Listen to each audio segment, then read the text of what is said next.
हुजूर पाक सल्लल्लाहु अलैहि वसल्लम के लिए इज्जत मन में होने के लिए आप किस जात में पैदा होते हो ये जरूरी नहीं होता है। जरूरी यह होता है कि जब हुजूर पाक सल्लल्लाहु अलैहि वसल्लम की शान में गुस्ताखी है तो आप उन गुस्ताखों के साथ जाके हाथ नहीं मिलाते हो, ठीक है ना।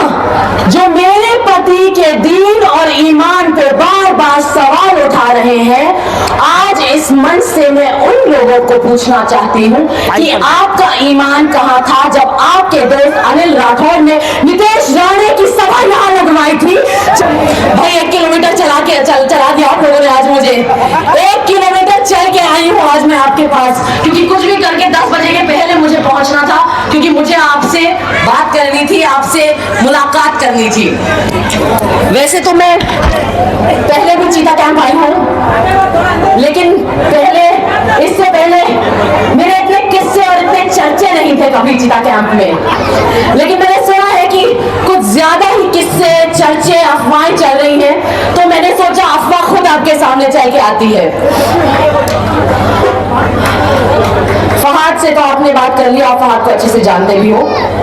मैं भी थोड़ा बात करना चाहती हूँ, और मैं बात जवाब के अंदाज में करना चाहती हूँ।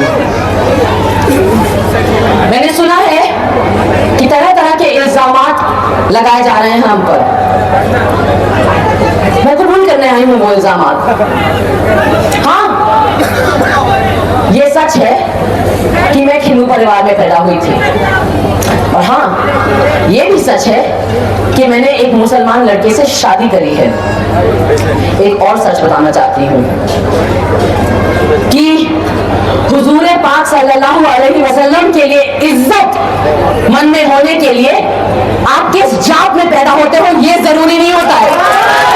जरूरी यह होता है कि जब हुजूर पाक सल्लल्लाहु अलैहि वसल्लम की शान में गुस्ताखी है तो आप उन गुस्ताखों के साथ जाके हाथ नहीं मिलाते हो, ठीक है ना।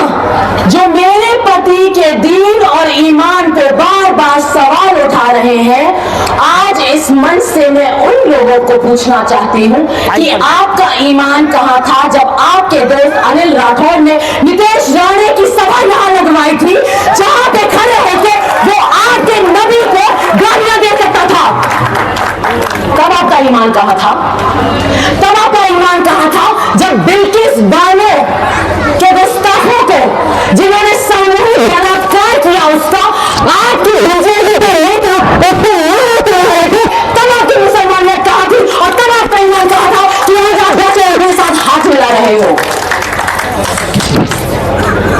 आपका ईमान तब कहाँ था जब वो लोग जो आपकी पार्टी और आपके पक्ष में, आपके गठबंधन में आपके साथी हैं, वो कह रहे हैं कि जब महायुति की सरकार आएगी तो सबसे पहला काम वो ये करेंगे कि मस्जिद पर से लाउड स्पीकर हटा देंगे। भाई इतना तो मुझे भी समझ में आ गया कि मुसलमानों के दीन और ईमान में इतनी हिम्मत है, इतना जोर है, इतनी मजबूती है कि वो लाउड स्पीकरों पे नहीं लाउड स्पीकरों की जरूरत नहीं है उसे। नमाज पढ़ने के लिए जो अजान होती है वो आप सबके दिलों तक पहुंचती है, वो हमारे दिलों तक भी पहुंच जाती है। हमारे आपके जो, मुझे पता है, एक बड़ी दिलचस्प बात बताना चाहती हूँ मैं। मुझे पता है कि आप सबका ना दिल बहुत बड़ा है। कैसे पता है मुझे? मैं पहले तो कभी नहीं मिली हूँ आपसे।